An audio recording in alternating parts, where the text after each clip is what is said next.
Ben Carter was tired. He had been flying his cargo ship for 3 weeks without a proper break.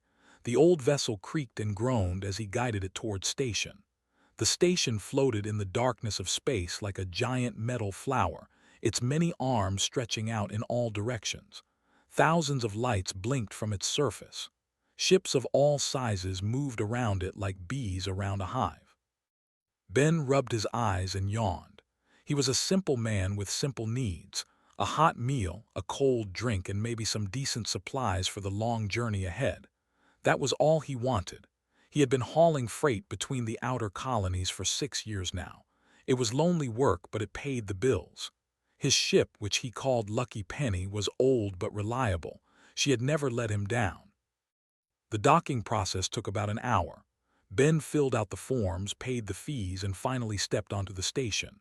The air smelled strange, like a mix of spices and engine oil. Aliens of every shape and size walked past him. Some had too many eyes. Some had no eyes at all. Some floated instead of walking. Ben had seen it all before, but it still amazed him sometimes. He walked through the crowded corridors until he reached the main market. The place was huge.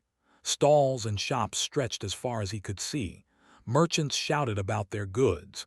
Customers argued about prices. Somewhere, strange music played from hidden speakers. Ben was looking for protein supplies. Good meat was hard to find in the outer colonies, and he had heard that station had some of the best. He walked past stalls selling strange fruits, glowing crystals, and things he could not even name. Finally, he saw a sign that caught his attention. Premium, the sign said. Best quality, low price. Ben had heard of meat before. Other haulers talked about it with great respect. They said it was tender, full of flavor, and lasted a long time in storage, perfect for long trips through empty space. The price on the sign was surprisingly cheap. Ben could not believe his luck. The merchant behind the stall was a short, round creature with gray skin and 4 arms. His small eyes looked at Ben with interest. "You want?" the merchant asked. His voice was wet and bubbly. "Yeah," Ben said. "How much for a full supply? Enough for maybe 2 months." The merchant made a sound that might have been a laugh. "I have exactly what you need. Fresh arrival, very healthy, strong." Ben thought it was strange to describe frozen meat as healthy and strong, but he did not question it. Different cultures had different ways of talking about things. He had learned that lesson many times. "All right," Ben said, "I'll take it." He transferred the credits from his account. The merchant's eyes grew wide with what looked like surprise, but then he smiled and nodded. "Delivery to your ship," the merchant said. 1 hour. Ben thanked him and walked away, feeling pleased with himself. He spent the next hour buying other supplies: water filters, engine parts, some snacks for the journey.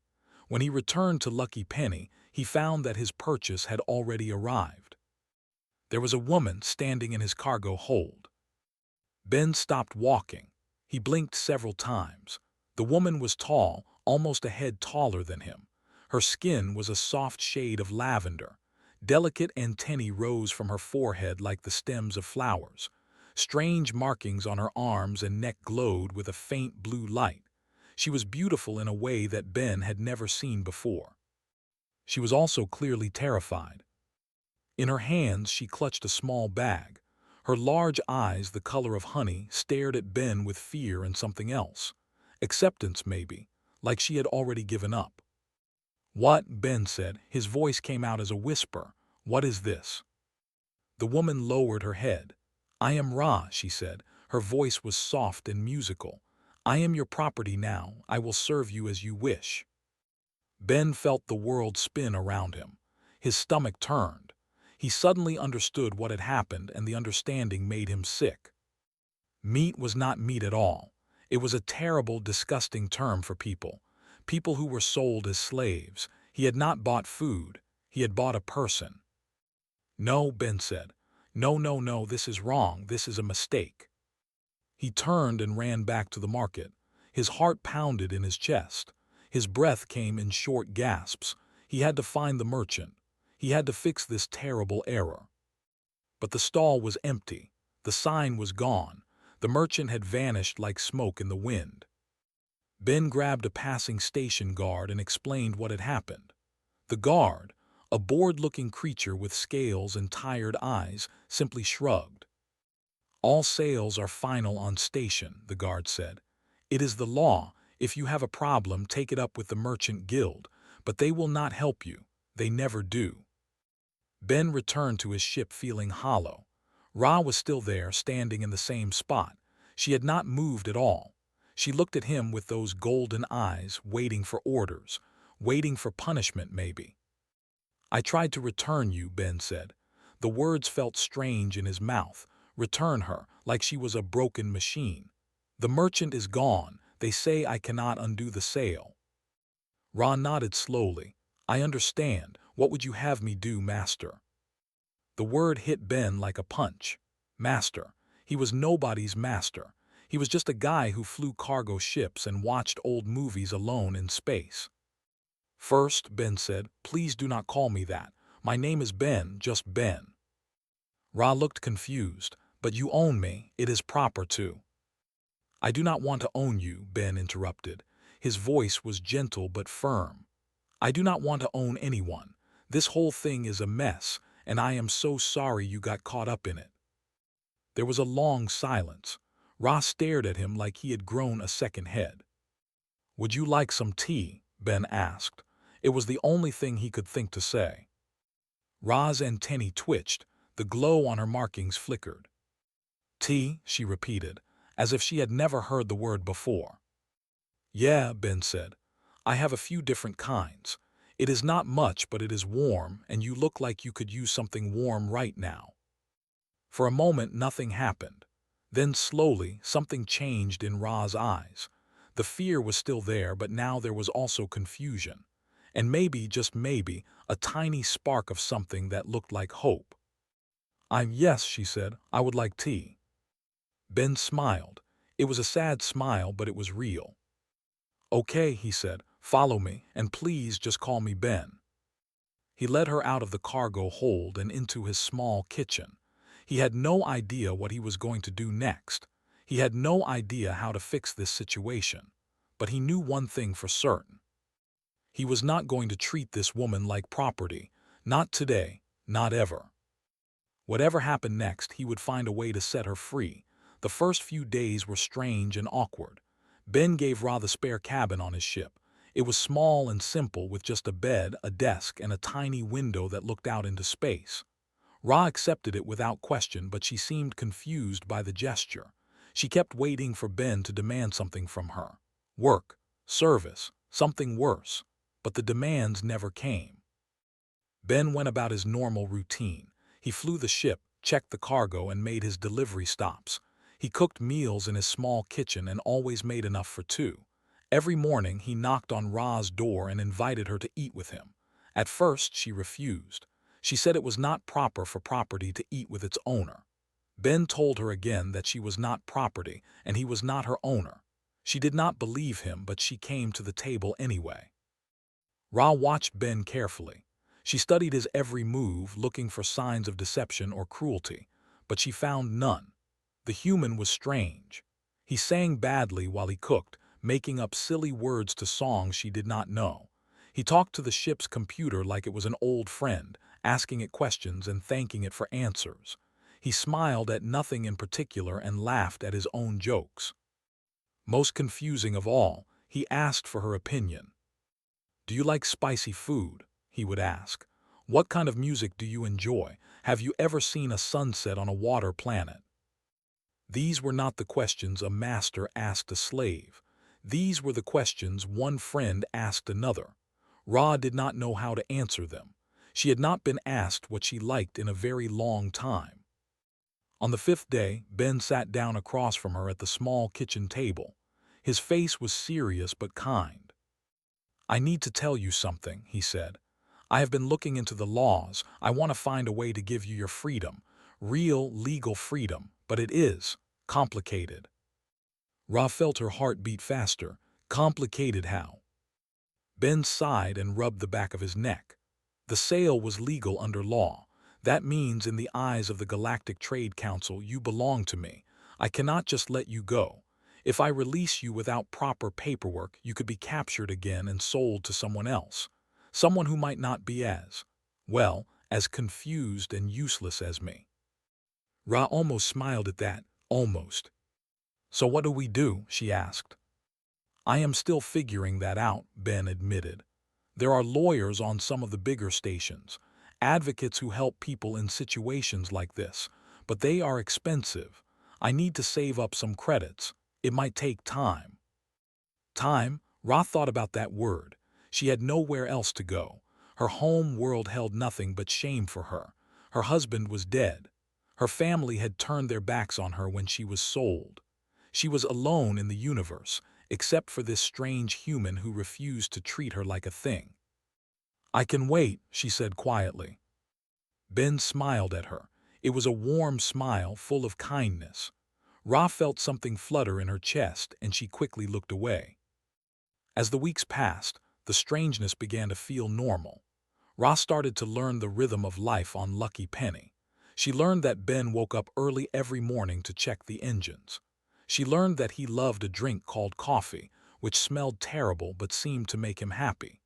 She learned that he kept a small plant in the cockpit, a green thing with tiny leaves that he watered every day with great care.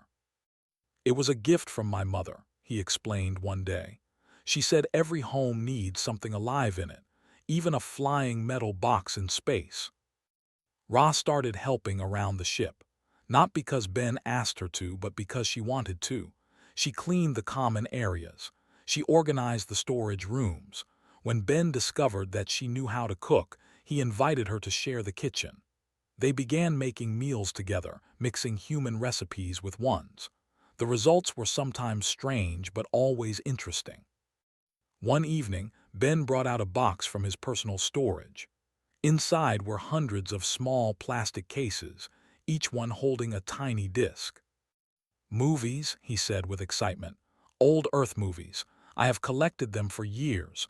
Have you ever watched a human movie? Ross shook her head. Ben grinned like a child with a new toy.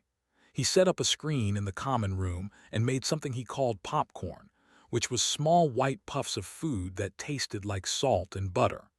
They sat together and watched a story about a young man and woman who fell in love on a sinking ship. Ra cried at the end. She did not mean to, but the tears came anyway. Ben handed her a soft cloth and pretended not to notice. Why did he have to die? She asked, wiping her eyes. That is the question everyone asks, Ben said. There was definitely room on that door for both of them. Ra laughed. It was a small laugh, barely more than a breath, but it was real. Ben looked at her with surprise and then smiled so wide that his eyes crinkled at the corners. Something was changing between them. Ra could feel it. The fear she had carried for so long was fading. In its place, something new was growing. Something warm and fragile and terrifying in its own way. Ben felt it too. He found himself thinking about Ra at odd moments, when he was fixing a broken pipe, when he was navigating through an asteroid field, when he was lying in bed at night staring at the ceiling. He thought about her laugh, her glowing markings, the way her antennae twitched when she was annoyed. He had been alone for a long time. He had told himself that he liked it that way. But now, with Ra on his ship, he realized how wrong he had been. The loneliness had been there all along, hiding in the quiet corners of his life. He just had not wanted to see it. One day, they stopped at a trading post to refuel. Ben went out to buy supplies while Ra stayed on the ship. When he returned, he was carrying a small package wrapped in colorful paper. "What is that?" Ra asked. "A gift," Ben said, suddenly looking shy. "For you." Ra took the package with trembling hands. She unwrapped it carefully, as if it might break. Inside was a small jar filled with something green and thick. "It is called honey moss," Ben explained. "The trader said it is a delicacy on your world. I thought you might like a taste of home." Ra stared at the jar. Honey moss was expensive, very expensive. Her mother used to make it for special occasions. Ra had not tasted it since she was a child. "How did you know?" she whispered. "I asked around," Ben said. "At different ports. I wanted to find something that would make you happy." The glow on Ra's markings grew brighter, brighter than it had been in years. She looked up at Ben with tears in her eyes, but these were different tears. These were tears of joy. "Thank you," she said. "Thank you, Ben." He smiled that warm smile again. "You are welcome, Ra." At that moment, standing in the cramped cargo hold of a battered old ship, something shifted in the universe. Neither of them knew exactly what it was, but they both felt it. And for the first time since her husband died, Ra allowed herself to hope for something more than survival. She allowed herself to hope for a future. A future that perhaps included this kind and ridiculous human who had stumbled into her life by accident. The trouble started quietly, like a storm building on the horizon. Ben did not notice it at first. He was too busy with his deliveries, too focused on saving money for Ra's legal freedom. But somewhere in the dark corners of the galaxy, word was spreading. A human cargo hauler had bought a widow. He was keeping her on his ship, but he was not putting her to work. He was not selling her services. He was not doing anything with her at all. This was strange. This was suspicious. This was, according to some, a waste of valuable merchandise. The merchant guild that had sold Ra was called the Circle of. It was named after its leader, a massive slug-like creature who had built an empire on the suffering of others. Dealt in many things, but his most profitable business was the trade of living beings. Slaves, servants, workers. To him, they were all just products. When heard about Ben and Ra, he saw an opportunity. If the human was not using his purchase, then perhaps the purchase was defective. Perhaps there was a problem, and if there was a problem, then had every right to reclaim the merchandise and sell it again. This time to a buyer who would pay much, much more. Put a bounty on Ra, not a large one, but large enough to attract attention. Bounty hunters across the sector began to watch for a human ship called Lucky Penny. They waited for their chance. Ben and Ra knew nothing of this. They continued their life among the stars, growing closer with each passing day. They shared meals and movies and long conversations about everything and nothing. They learned each other's habits and fears and dreams. One evening, Ra told Ben about her late husband. His name was, he had been charming and handsome, but he had a sickness in his soul. He gambled on everything. Card games, race animals, business ventures that never worked out. When he died in a transport accident, he left Ra with nothing but debt. "His family blamed me," Ra said. "They said I should have controlled him better. When the collectors came, his family sold me to pay what he owed." Ben listened without interrupting. His hands were clenched into fists under the table, but his face remained calm. "That is not fair," he said finally. "None of that was your fault." Ra shrugged. "It does not matter if it is fair, it is just what happened." "It matters to me," Ben said quietly. Their eyes met across the table. The glow on Ra's markings pulsed softly. Neither of them looked away. A few days later, they stopped at a small refueling station on the edge of occupied space. It was a rough place, full of smugglers and drifters and people who did not want to be found. Ben needed to buy fuel, and the prices here were cheap. He did not plan to stay long. Ra went with him. She had started coming along on supply runs, enjoying the chance to stretch her legs and see new places. Ben liked having her company. They walked through the station together, talking and laughing about small things. They did not notice the three figures following them. The attack came suddenly. One moment they were walking through a quiet corridor. The next, strong hands grabbed Ra from behind and shoved a bag over her head. She screamed, but the sound was muffled. She tried to fight, but her attackers were too strong. Ben reacted on instinct. He did not think about what he was doing. He did not consider the danger. He just moved. The first bounty hunter was a tall creature with 4 arms and a face like a fish. Ben grabbed a cargo hook from a nearby wall and swung it hard. The hook connected with the hunter's knee. There was a crack like breaking wood, and the hunter fell screaming. The second hunter was smaller but faster. It pulled out a knife and slashed at Ben's chest. The blade cut through his shirt and opened a line of red across his skin. Ben barely felt the pain. He caught the hunter's wrist and twisted.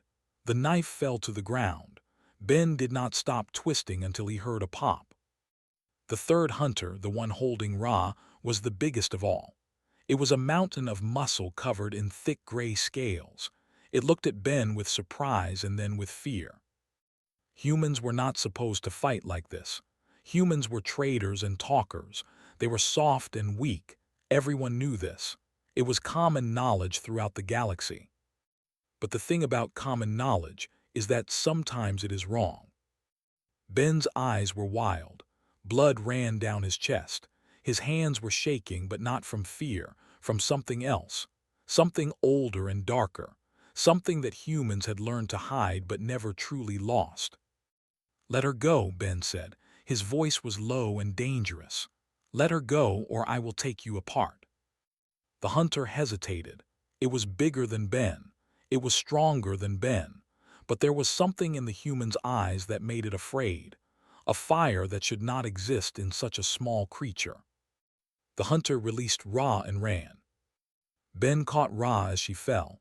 He pulled the bag off her head and held her close. She was shaking. He was shaking too. "Are you okay?" he asked. "Did they hurt you?" "No," she whispered. "No, I'm okay, but you, Ben, you are bleeding." He looked down at his chest.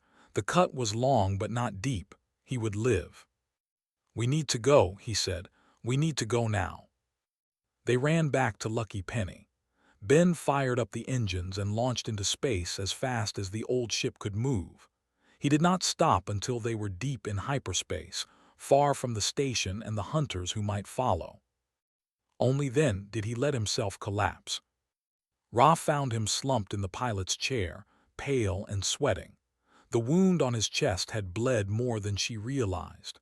She rushed to get the medical kit and began cleaning the cut with hands that trembled. "Why?" she asked as she worked. "Why did you do that? You could have been killed." Ben laughed weakly. "I have no idea. I have never done anything like that before. I do not even know how to fight. I think I just snapped." "Humans are supposed to be peaceful," Ra said. "Everyone says so." "We are peaceful," Ben agreed. "Most of the time, but we used to be something else. Long ago, before we learned better ways, that something else is still inside us. We just try not to let it out." Ra finished bandaging his wound. She sat beside him, looking at his tired face. Her markings glowed softly in the dim light of the cockpit. "Thank you," she said. "You saved my life." Ben shook his head. "I just did what anyone would do." "No," Ra said firmly. "That is not true. No one else has ever fought for me. No one else has ever risked anything for me. You are the first. You are the only one." She took his hand in hers. Her skin was cool and smooth against his warmth. She held on tightly and did not let go. That night, as Ben slept in his chair, Ra stayed by his side. She watched his face as he breathed slowly in and out. She thought about everything that had happened, everything that had changed. She was not staying on this ship because she had no choice. She was staying because she wanted to. Because somewhere along the way, this battered cargo ship had become home. And somewhere along the way, this strange, kind, ridiculous human had become something more than a friend. Ra did not know what to call the feeling in her heart, but she knew she never wanted it to end. Ben recovered slowly. The cut on his chest healed, but it left a thin scar that Ra sometimes traced with her fingers when she thought he was not looking. The attack had changed things between them. There were no more walls, no more careful distances. They had faced danger together, and they had come out the other side together. Now they were truly partners. The days that followed were the happiest Ra could remember. She and Ben fell into an easy rhythm. They woke up together, ate breakfast together, and spent their days working side by side. Ben taught her how to fly the ship, laughing when she made mistakes and cheering when she got things right. Ra taught him about culture, explaining the meaning behind her glowing markings and the way her antennae moved to show her emotions. "When they twitch to the left, you are annoyed," Ben said one day, proud of his learning. "When they twitch to the right, you are happy. And when they lay flat against your head, you are scared or upset." "Very good," Ra said, smiling. "You have been paying attention."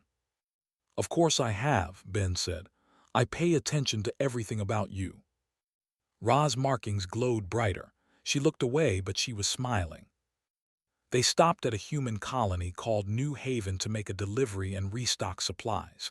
It was a small world, green and blue, with a single city built around a clear lake. Ben had been here before, years ago, but never for long. He was nervous about bringing Ra. He did not know how humans would react to her. He should not have worried. The people of New Haven welcomed Ra with open arms. They smiled at her and asked her questions about her world. Children gathered around her, fascinated by her glowing markings and delicate antennae. One little girl asked if she could touch them, and when Ra bent down to let her, the child laughed with delight. "They tingle," the girl said, "like tiny sparks." Ra smiled. No one had ever reacted to her like this before. On other worlds, aliens looked at her with suspicion or disgust. They saw her as strange, as other, as something to be avoided. But these humans saw her as simply a person. Ben took her to a small restaurant near the lake. They sat at a table by the window and watched the sunset paint the water gold and pink. The food was simple but good. The air smelled like flowers and fresh bread. An elderly woman who worked at the restaurant brought them an extra slice of pie. She placed it in front of Ra with a warm smile. "You look like you need it, honey," the woman said. "First time here." Ra nodded, too surprised to speak. "Well, welcome to New Haven," the woman said. "I hope you will come back and visit us again." After the woman left, Ra turned to Ben with wonder in her eyes. "Why are humans so kind?" she asked. "Everywhere else in the galaxy, my kind is treated like animals, but here, among your people, I feel like I belong." Ben thought about the question for a long moment. He looked out at the lake, watching the last light fade from the sky. "We used to be cruel," he said finally. "A long time ago, humans treated each other terribly. We fought wars over small differences. We hurt people for the color of their skin or the place they were born. We did awful things to each other." Ra listened quietly. "But we learned," Ben continued. "It took a long time and we made a lot of mistakes along the way. We still make mistakes, but somewhere along the line we figured out that kindness works better than cruelty, that helping each other makes us all stronger, that everyone deserves to be treated with respect, no matter what they look like or where they come from."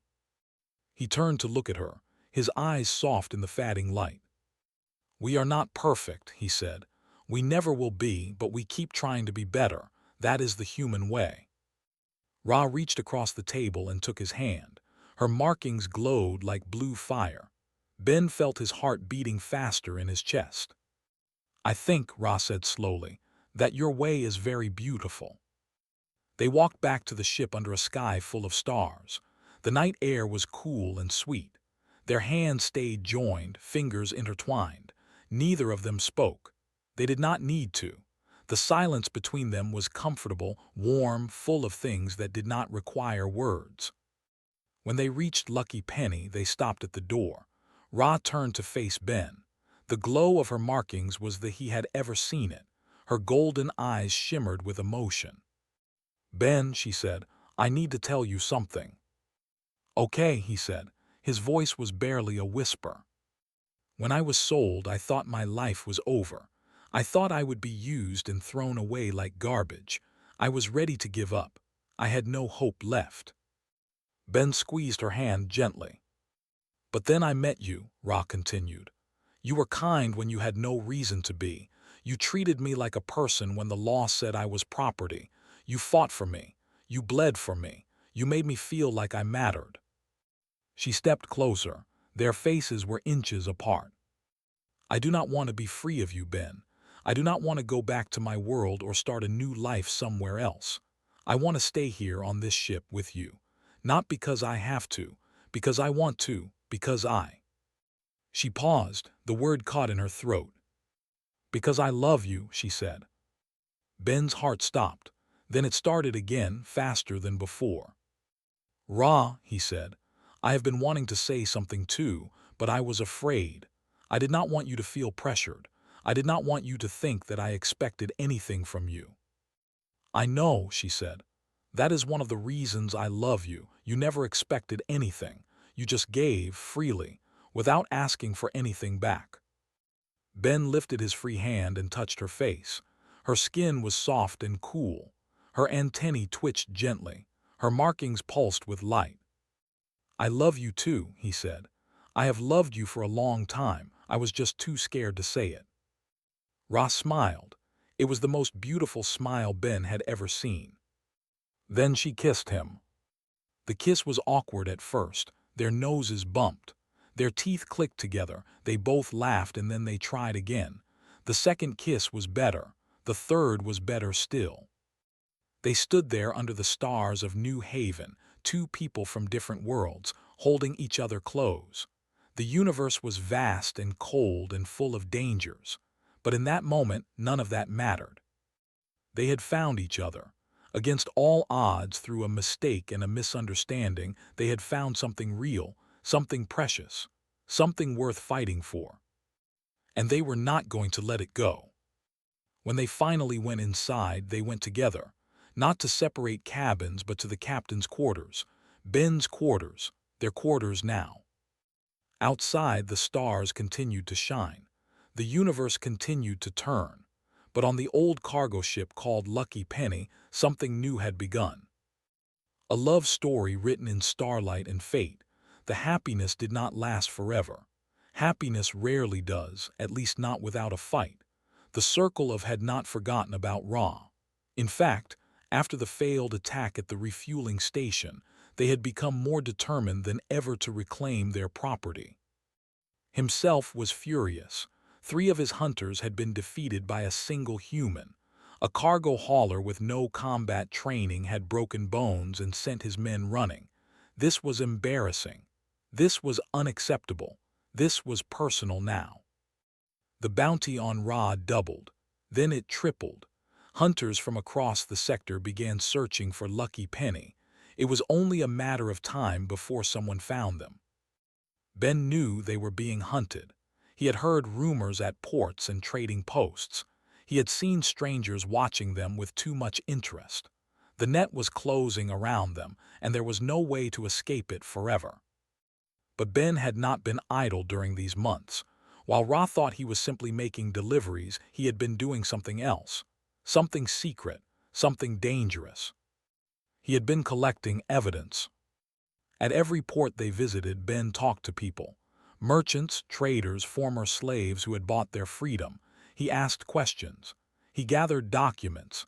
He recorded testimonies on his personal device. Slowly, piece by piece, he built a case against the Circle of.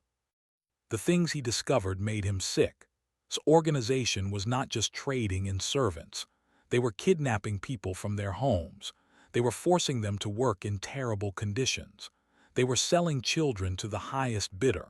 The Circle of was a monster with 1,000 arms, reaching into every corner of the galaxy. Ben contacted other humans he had met over the years, friends from his hauling days, people who believed in doing the right thing. Together, they formed a network. They gathered more evidence. They prepared for the day when they would strike back. That day came sooner than expected. Tracked them to a remote outpost at the edge of civilized space. Ben and Ra arrived hopping to buy supplies and rest for a few days. Instead, they found waiting for them. The slug creature was enormous, bigger than any being Ben had ever seen. His pale flesh glistened under the station lights. His small eyes, buried in folds of fat, gleamed with cruel intelligence. Behind him stood a small army of guards and hunters, all armed and ready for violence. "Human," said, His voice was wet and bubbling. "You have caused me much trouble, but now the game is over. Give me what belongs to me and I will let you leave with your life." Ben stepped in front of Ra. His heart was pounding, but his voice was steady. "She does not belong to you," he said. "She does not belong to anyone. The sale was illegal. I have proof."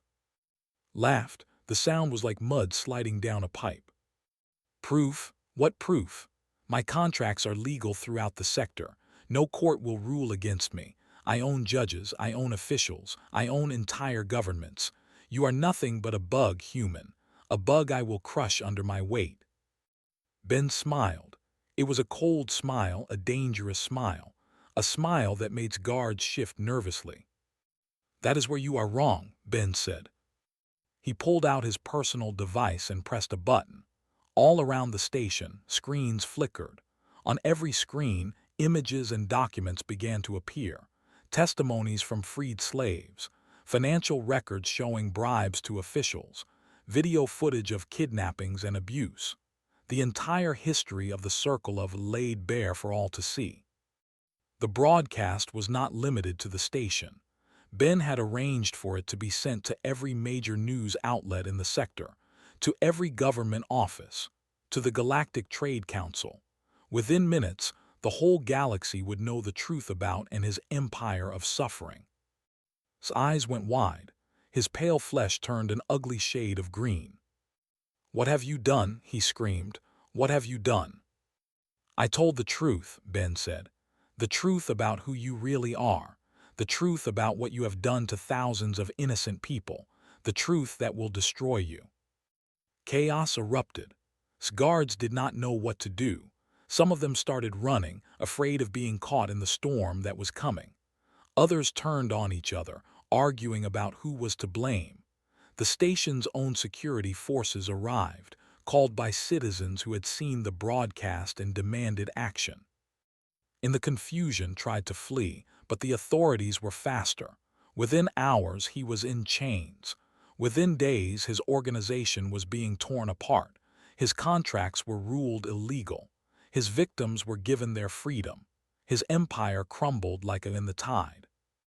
And Ra's debt was declared void.